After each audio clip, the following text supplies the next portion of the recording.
Tal vez difiero en el que si el estudiante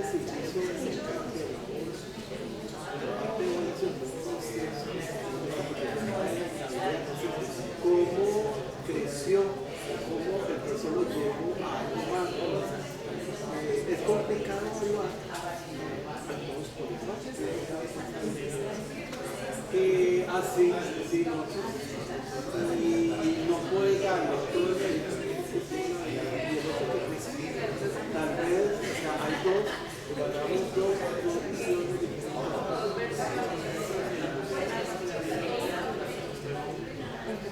Sí, pues tampoco, Alberto, pues tampoco puede decir que los dos son valiosos.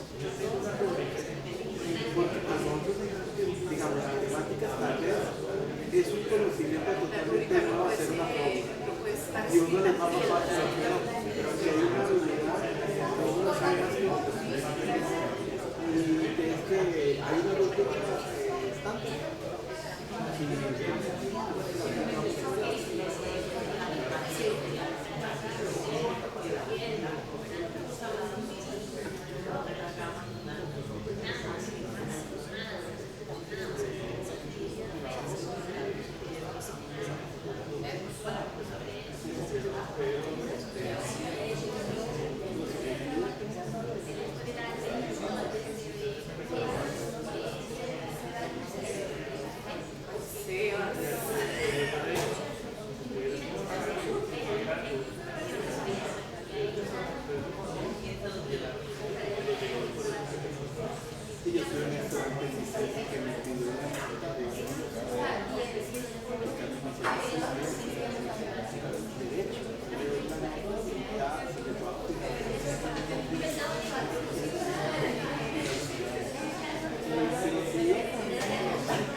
que conversaron entre ustedes. Si quieren, vamos a la primera pregunta, que es los problemas.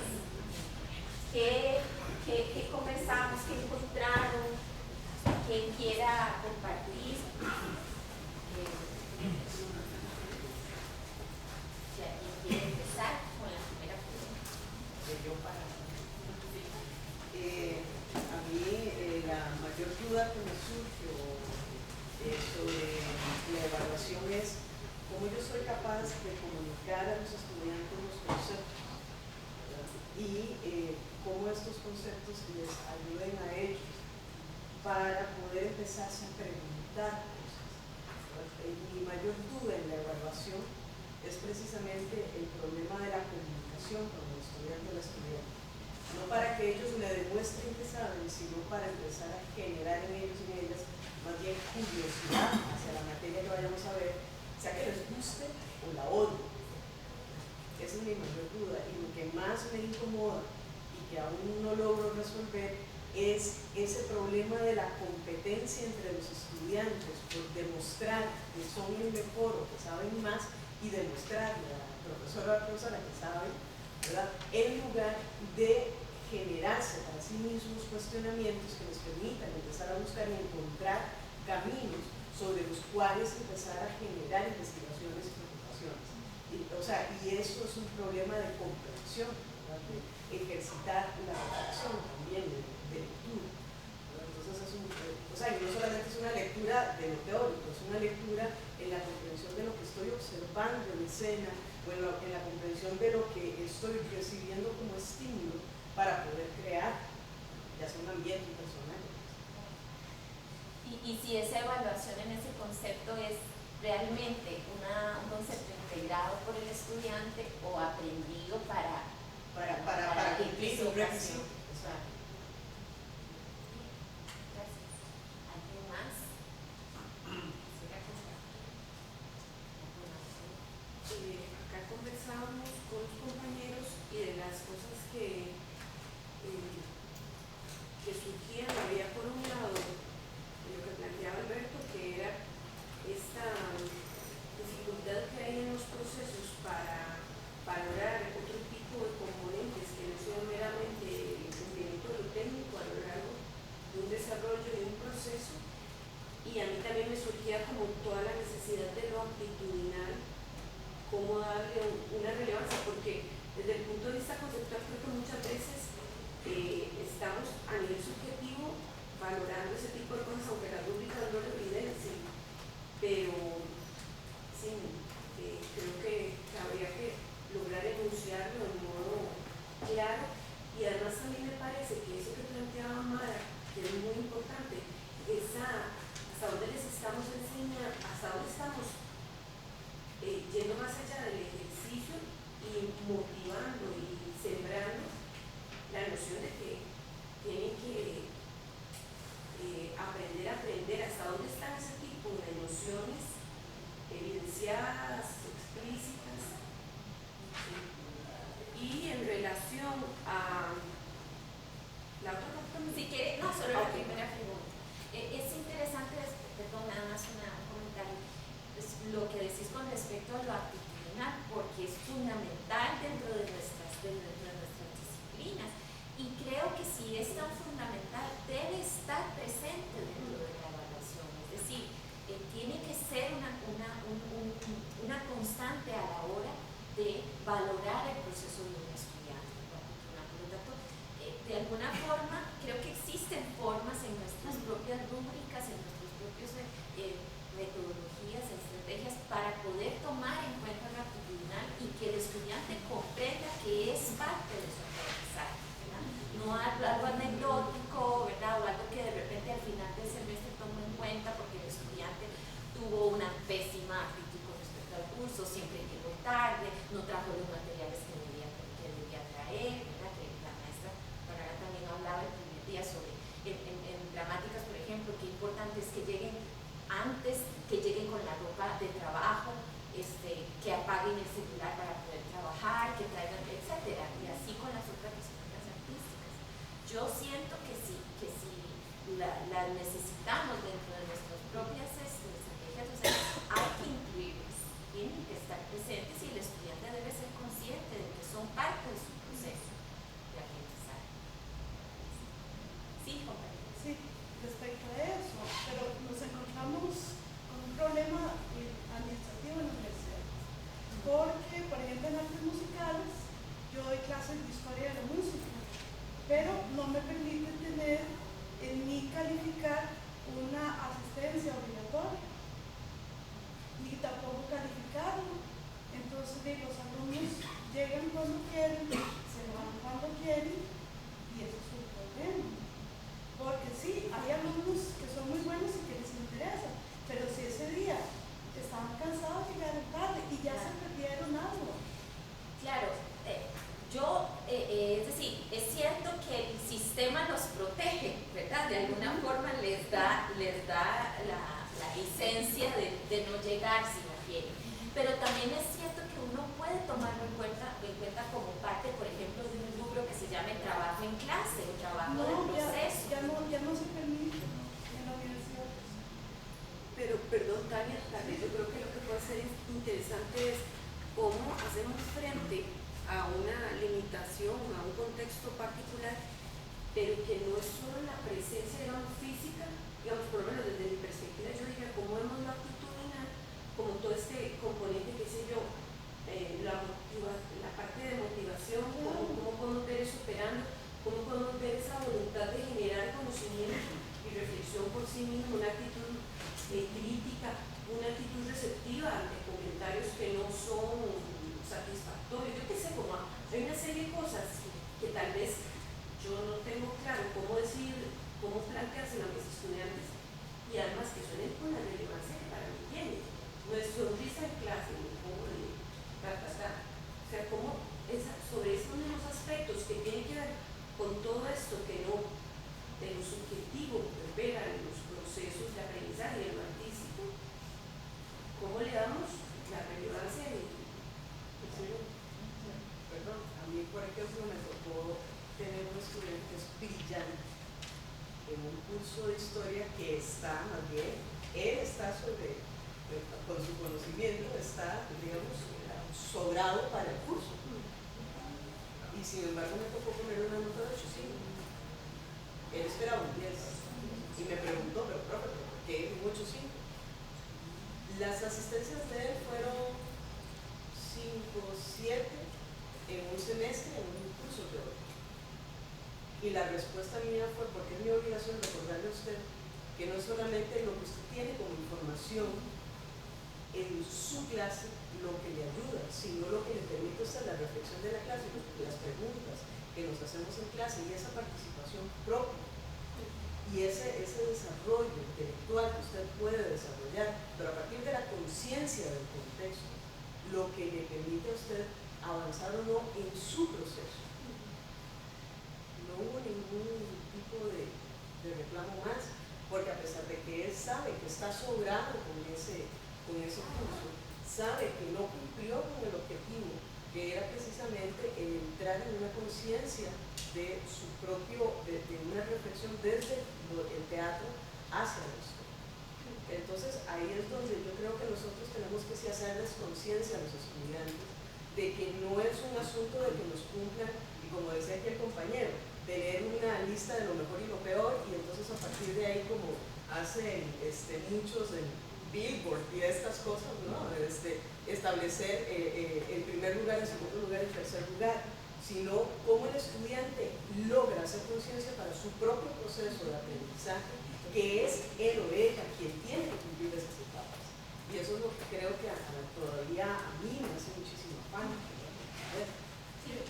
Sí, esa es mi principal duda, porque, digamos, yo creo que uno en el contexto de un curso puede como diseñar una serie de estrategias evaluativas más abiertas, más participativas, que involucren, digamos, otros aspectos que no sean únicamente los cuantitativos, pero yo creo que también topamos con un gran obstáculo que es la estructura de la educación media que ya traen totalmente insertada y programada a nuestros estudiantes y que está única y exclusivamente relacionada con el tema de la nota, o que existen exámenes o que existen parámetros finales que son los que van a definir si van a pasar o no.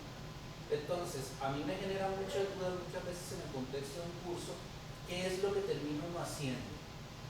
Si generándoles a los estudiantes una conciencia crítica de que ya están en la universidad y que la responsabilidad de ellos es fundamental en estos procesos, o de alguna manera hablando de lo que deberíamos de hablar, que son los contenidos del curso, porque termina eso muchas veces siendo como un proceso en el cual uno le explica al estudiante la importancia del sentido crítico o de la participación en el proceso de enseñanza y aprendizaje, y lo otro, de alguna manera, en mí me ha pasado en casos, se empieza a resentir, porque gran cantidad, digamos, del espacio de clases se empieza a invertir, digamos, en explicar cuál es el sistema, digamos, de evaluación o de aprendizaje.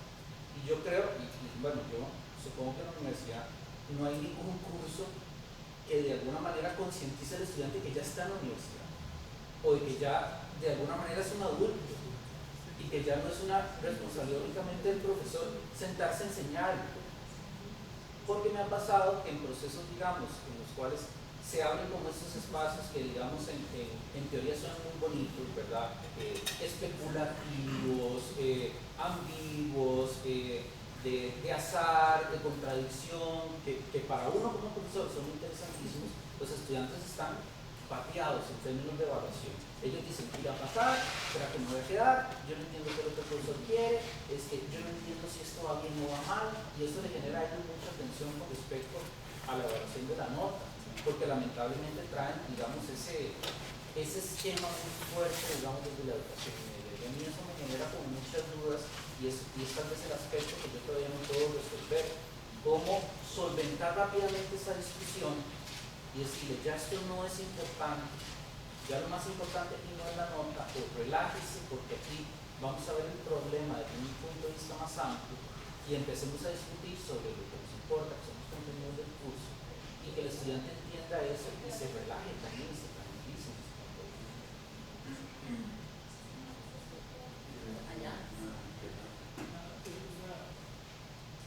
Lo importante es lo que Mara, en el sentido de que puede ser un diálogo personal pero el problema es que el sistema muchas veces nos lleva, o por mi experiencia, muchas veces nos llegan a hacer lo que le hace a una administración cuando uno presenta un reclamo que es objetivo y que es necesario, y se lo rechaza porque no lo entregó en los primeros 3 días después de que le mandaron la carta. Entonces queda anula por procedimiento. Entonces, no lo tienen, no se resuelve el problema, pero las cosas siguen porque el sistema les permitió seguir en problemas. Entonces, que yo 15 minutos tarde de la evaluación, entonces ya no lo hablamos. Entonces, no darte chance de ver qué es lo que trajo, y no le damos chance al estudiante de demostrar qué es lo que podía hacer. ¿Por qué? Porque se quedó pegado, creo que ahí en la hispanidad, ¿verdad? Entonces, es esa cosa. No podemos agarrarnos de la rúbrica para sancionar.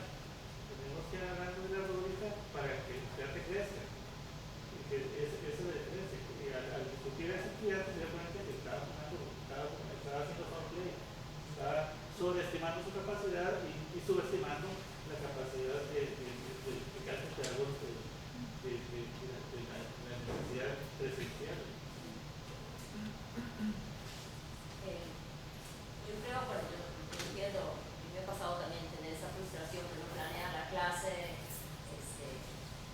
y luego uno se da cuenta con mucho entusiasmo y se da cuenta que uno está pensando en el número, ¿verdad? Porque efectivamente trae mucho eso. A propósito de lo que planteó Tania, yo creo que uno se tiene que preguntar por qué no llegan. Por supuesto que están aquellos que son un requisito, que tienen otras cosas, que también se puede tomar una birra, que lo que sea. Pero ¿por qué es que no llegan? ¿Verdad? Y ahora me acordé de algo que cuando era estudiante me tocó alguna vez en la última etapa de don Alberto Cañas, su alumno, y él ya estaba mayor y no lograba que uno hablara, porque cuando los estudiantes hablaban él se dormía. Y cuando él hablaba, pues nosotros nos dormíamos. Por lo menos a mí me tocó una generación en la que nos pasaba eso.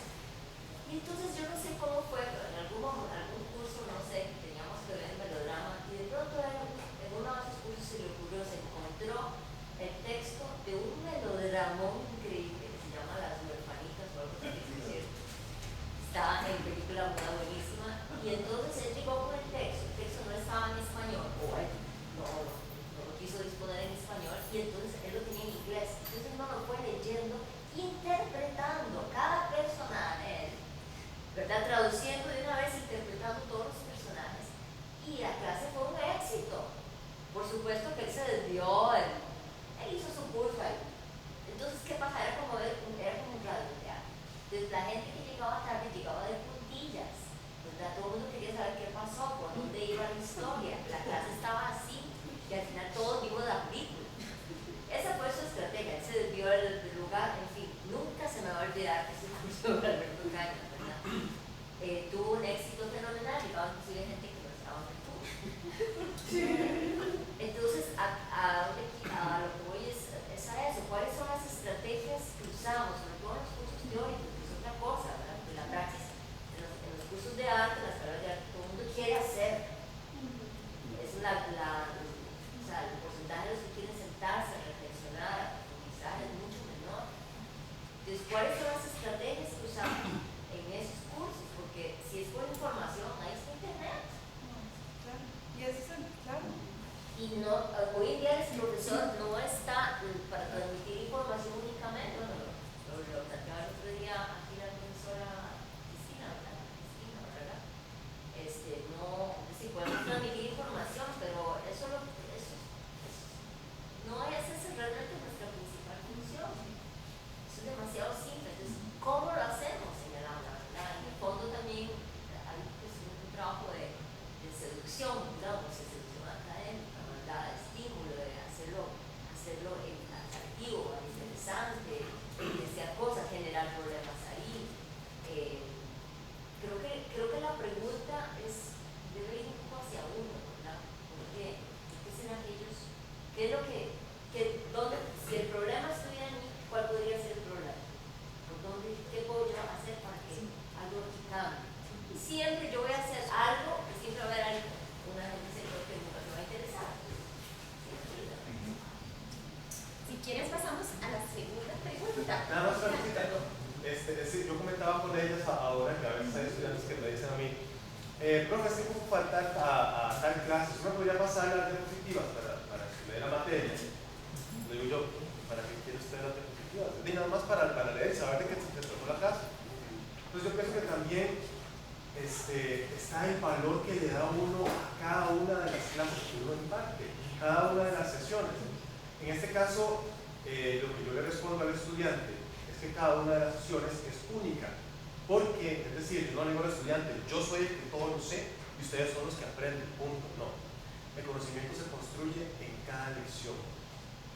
Digamos, cada persona tiene un conocimiento, tiene una experiencia propia y esa persona desde su experiencia aporta a la clase y eso hace que la clase sea única. Si esta persona se pierde esta clase, está perdiendo algo único. Eso es.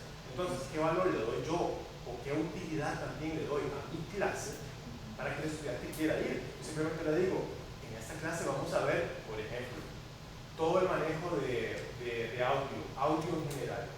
Te estás perdiendo una clase en la que este conocimiento lo vas a poder aplicar en algún momento en tu trabajo y te va a hacer falta si faltas a esta clase. Punto. Entonces ya ellos ven, mira, sí, tenemos cada una de las sesiones tiene un valor muy importante, muy relativo para y cómo además esta experiencia está conectada con las estrategias de evaluación que Vicente está planteando. Está integrado dentro de esa experiencia. ¿Quiere alguien, si quiere Tamara, no sé, que iba a comentar lo de la segunda pregunta o alguien más quiere comentar la segunda para ir cerrando? Bueno, yo también me iba a ir al aspecto que estoy diciendo dado que tenemos cursos. Sí, exacto. Sí. No, yo quería referirme más bien a dos aspectos. Una de las cosas más lindas de nuestra carrera en artes es que los estudiantes vienen porque realmente quieren estar en esta carrera. Contra todo pronóstico de la familia, de los amigos, ¿verdad? Exactamente. Exactamente, están porque quieren. Y yo creo que eso es un elemento que no debemos olvidar y que a ellos mismos hay que recordárselo siempre. Ese es para mí, el éxito en mi curso está en eso. En siempre decirles por qué estás en la clase de canto. Porque ¿a dónde vas a ir a cantar? ¿Cuántas óperas se hacen en este país? Por lo menos la gente de teatro hace. Pero en ópera, ¿cuántas óperas se hacen en este país? Se hace una al año con 5 funciones, de las cuales los personajes principales se contratan casi todos. Entonces, cuando un estudiante viene a mi clase, yo le pregunto, ¿por qué estás aquí? Y yo creo que a ustedes les pasa igual. En artes plásticas, en teatro, lo que tenemos que luchar nosotros como artistas y como profesionales en esta materia. Creo que ahí empieza la motivación del estudiante. Para mí, ahí es donde está mi éxito en cuanto al trabajo del estudiante. Yo le contaba a esta chica que está aquí es de 5º año, pero tiene unas experiencias muy lindas como estudiante. Y yo le contaba a ella que este semestre 2 de nuestros estudiantes llegaron y dijeron, ¿sabe qué, profesora? No vamos a hacer el examen porque no estamos preparados para hacer el examen. Voy a perder el curso. Y yo estuve muy contenta con la decisión de esos estudiantes. ¿Por qué? Porque para nosotros aquí se habla que el examen final es un poco ingrato para nuestros estudiantes, pero para mí es casi que el 100%. Nosotros le damos el 60% de la nota. ¿Por qué? Porque nosotros estamos preparando, y yo aquí difiero un poco del asunto sobre la preparación profesional o artística. No, un cantante tiene que ser artista, porque no va a expresar sentimientos, no va a expresar cosas que no sean orgánicas, y no va a llegar a ser una persona como un títere ahí a expresar cosas orgánicas sin elementos de creatividad, sin todos los elementos expresivos. Para mí, un estudiante de canto es un artista desde el momento en que se para en un escenario, porque eso es lo que va a expresar hacia los demás, y el que va a lograr transformar eso que llamamos artista, de la cual no podemos a veces ni definir, porque nosotros mismos no lo hemos podido definir en nuestra misma práctica. Entonces, tal vez idealista, pues sí, me encanta el idealismo en el arte, porque es lo que nos permite seguir siendo artistas en un país como el nuestro, donde no se nos estimula. Es lo único que nos da la razón de seguir haciendo. Entonces, creo que ahí es donde tenemos que tenerlo claro cuando estamos hablando qué estrategia vamos a utilizar. Es la estrategia de qué es lo que yo quiero hacer con esto que estoy haciendo. ¿Qué hago con la pintura? ¿Qué hago con el grabado? ¿Cómo es que quiero ser actor? ¿Cómo es que voy a ser actriz? ¿Cómo es que voy a hacer la danza? Si no lo tenemos claro, entonces ahí es donde tenemos que plantearle al estudiante, mejor vaya, que está la facultad de química, más para allá escala de, ¿verdad? Que ese es el otro elemento. Para mí, más que la evaluación, una de nuestras debilidades es cuál es el perfil de entrada de nuestros estudiantes. Para mí, eso es lo que debemos de preguntarnos. ¿A quiénes estamos aceptando en nuestras carreras? Porque ahí es donde empieza el problema. No es en el proceso, porque como vos decías, el proceso puede ser 4 años y el contenido yo lo puedo.